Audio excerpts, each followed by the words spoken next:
We are the Lab Doctors. I'm Amanda. I'm Dorothy. And I'm Zhao Yong. We are biomedical researchers who realized we still have a lot to learn about science. So why not join us on this quest? Hey everyone, welcome back to the Lab Doctors podcast. So this week, I chose a topic and it stems from this article that I read entitled Why It's Healthy to Cry Over TV Shows. And yes, I just started thinking about it because there's just this TV show that we'll get into later, but I cried in a few episodes and I was thinking, oh, maybe we should talk about this. Okay, so my first question for you guys is, are you one of those people who cries over TV shows or movies? And when's the last time a show made you cry, or the last few times you can tell? Yes. The most recent one was maybe like last week, where I was rewatching this Korean drama that I watched like 4 times already. So it's the 5th time and I still cry. Like same intensity every time. I don't remember, but I was like, I'm still crying. It's like, I know what's happening, but I was still so sad that like the male and the female couldn't get together.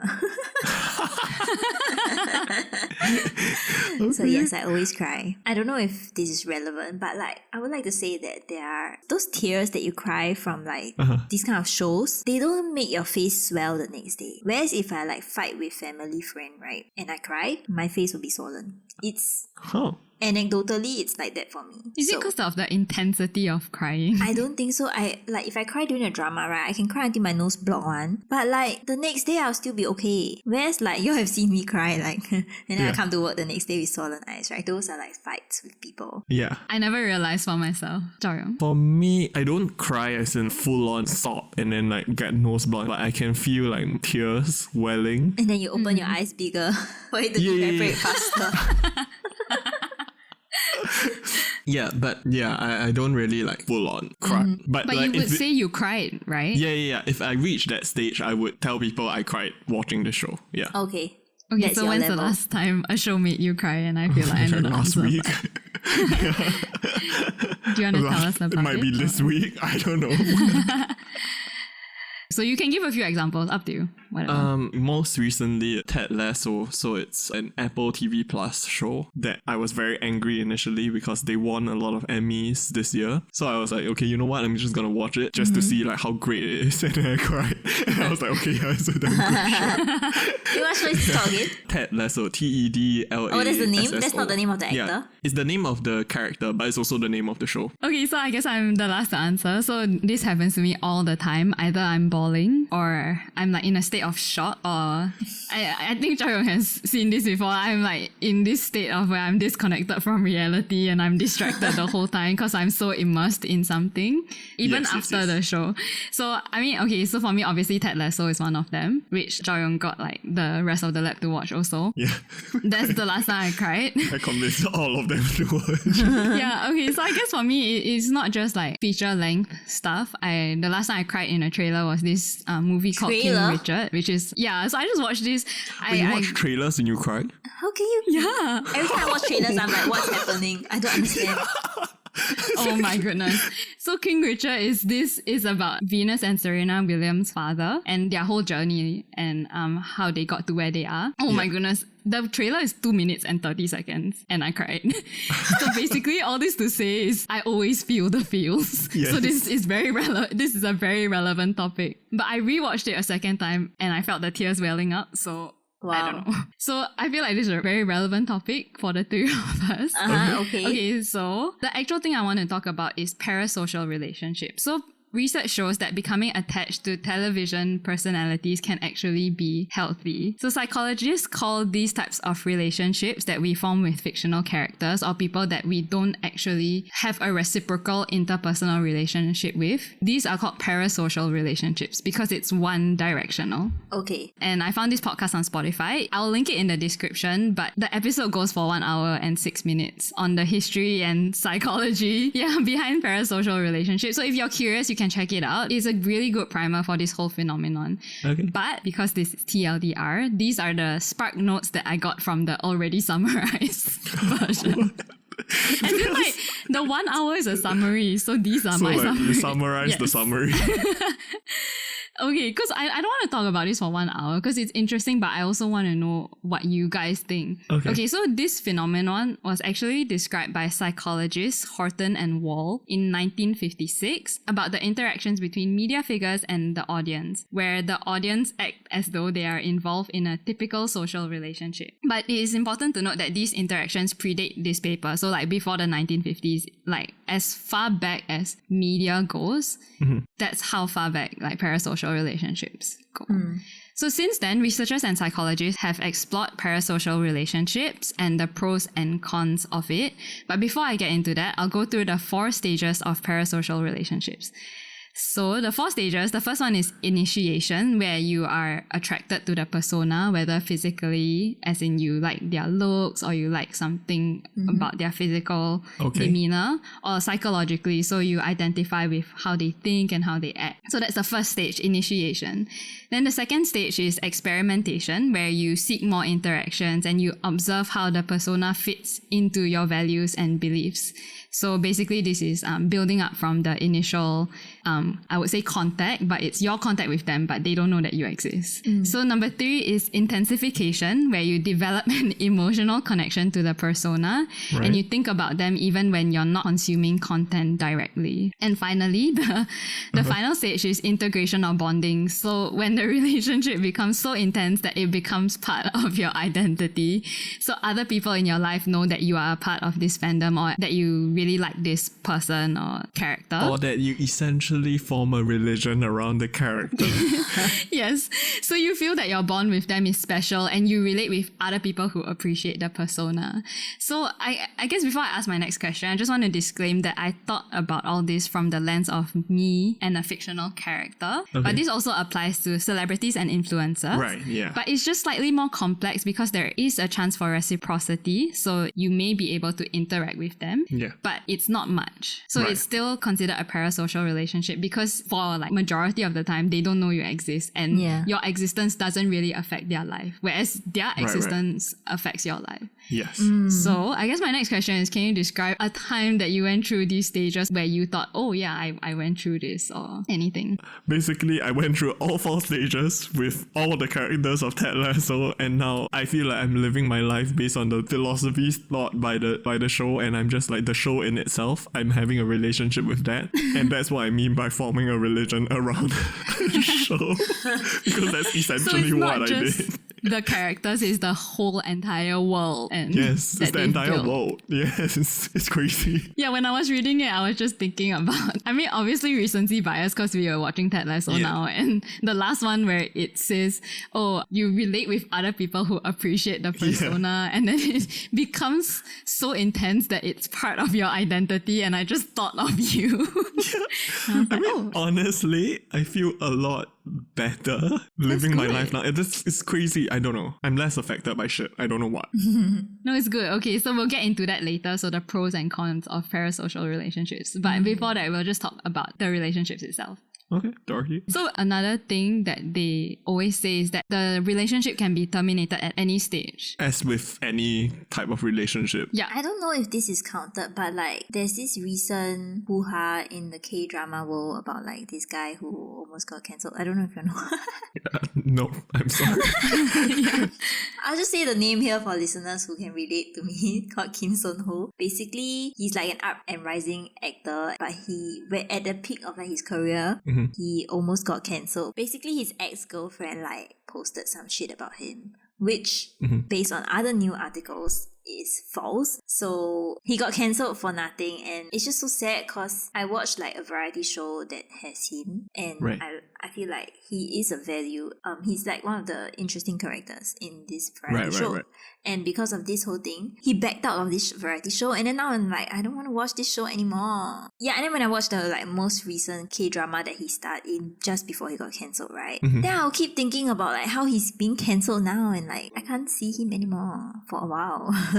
Yeah, I feel like that's stage 4, right? Isn't it? Kind of? A little bit, but like, yeah, I guess a little bit. But how the persona fits into my values and belief, I don't know. As in, so this one, like what I was thinking about, okay, so my answer is also like similar to Zhao Yong. Ted Lasso has taken over my I should life. watch that show so that I understand what that's. But basically, Let it take over your life as well. If you had told me, then I'll watch this show before this podcast recording. But we need to have variety, you know? yeah, we need you to talk. We need you to bring the K-drama content. If not, it's the same thing. We'll just be talking about Ted Lasso the whole time. So I didn't want that also. That's why I didn't. True. Yeah, so I told everyone not to even like look at the document. Yeah, so I guess how I see it is you generally gravitate to the people that you are like or that you want to be like, and this whole parasocial relationship really like made me think about like how these people don't exist, but I look up to them, or I learn from their mistakes, or I learn from their triumphs as well. Yes. And it feels like they are as much a part of my life as real people, which sounds crazy to say. Now that I think about it, it sounds crazy. Doesn't it? But, like, yeah. Yeah. Okay, so anyway, so the last part of today's episode is the pros and cons of parasocial relationship. So I'll go through the potential negative consequences first, and hopefully not spend too much time on it because I don't want to be a negative Nelly or I'm in denial, because clearly you can tell which camp I'm in. But anyway, from this 1956 paper, the concerns were that people who are more likely to form parasocial relationships are those who are already socially isolated. So people who maybe have troubles forming interpersonal relationships in their real life. Okay. So this may further their isolation or affect their ability to form and maintain healthy reciprocal relationships. But this concern over the years has been largely unfounded. So moving on to the other cons, so parasocial relationships apparently have been shown to increase body image and self-perception issues and negatively impact violent and aggressive behavior. And finally, the biggest con, not the biggest con, but like a big con about parasocial relationships is the parasocial breakup. So when the show you like gets cancelled, or if your favorite character leaves, or even, oh my gosh, gets killed off, and especially when it happens without good resolution, Yes! you may be left with very real and intense emotional responses, or even gosh. distress. I'm remembering like Game of Thrones and what happened like the last season and how everyone was pissed. Clearly everyone had a parasocial relationship with Game of Thrones.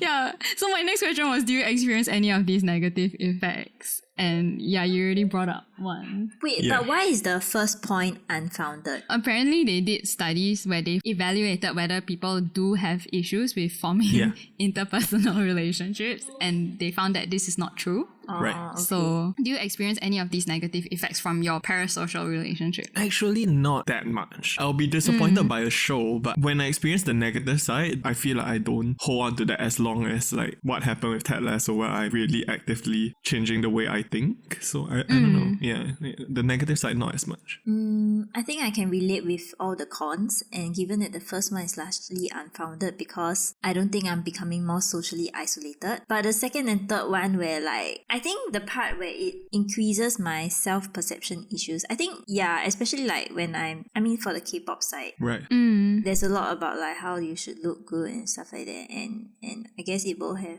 negative implications like with all the plastic surgery and stuff like that. As for when the show gets cancelled or the person gets cancelled, I'm so sad. He hasn't posted on his Instagram for so long. More than a month. And I'm like, you can come back already. No, but as you were saying about the image thing, I just realized that, I did get affected by it. I don't know why. Okay, basically, like I was watching Shang-Chi and the Legend of the Ten Rings. Wow. Shang-Chi. Yeah, but because it's like he's the first East Asian superhero in the Marvel Cinematic Universe. And for some reason, it never clicked to me that East Asian guys can look buff, even though there are a lot of them out there.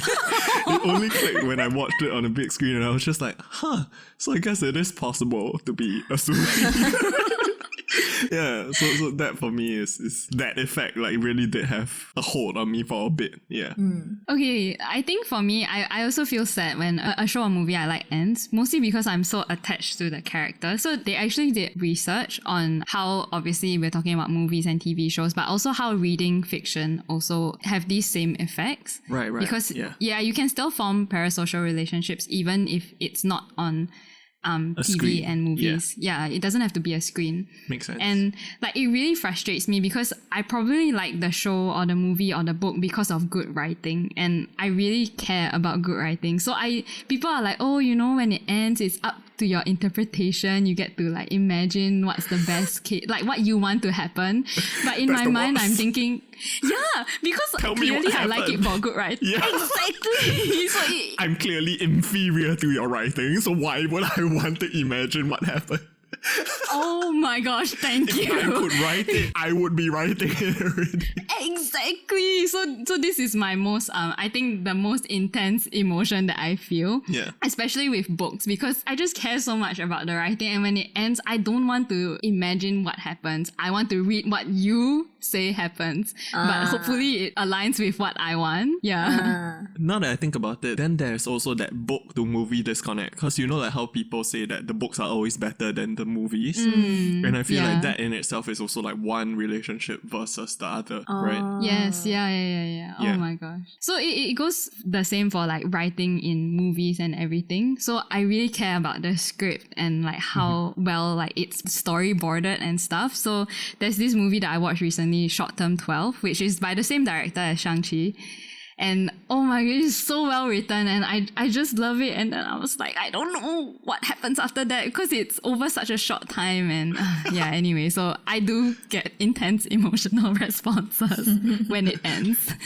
Right. Okay, so moving on to the last part of this episode. So the pros. So this is, I feel, the most studied aspect of parasocial relationships, at least from my brief research into this topic. Okay. So Jennifer Barnes, an assistant professor of psychology at the University of Oklahoma, says that the interesting thing is that our brains aren't really built to distinguish whether a relationship is real or fictional. So that's why these friendships can convey a lot of real world benefits.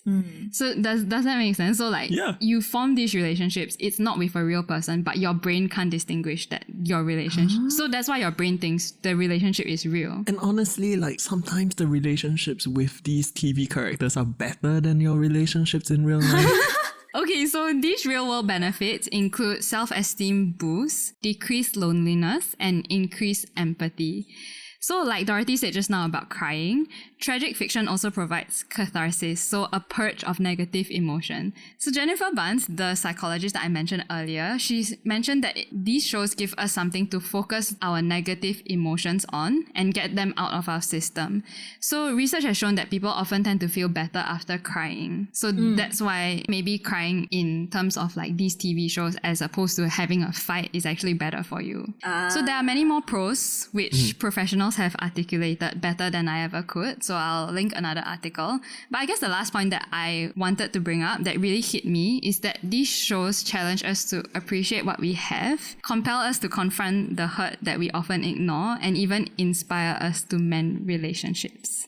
So how? I guess there's an example for you to follow, which is exactly what's happening in my life right now. But I'm literally following an example that I feel makes sense. So maybe it's like... But when I watch all these K-drama, all I am seeing is like that in the drama the guys are damn rich. They're like rich.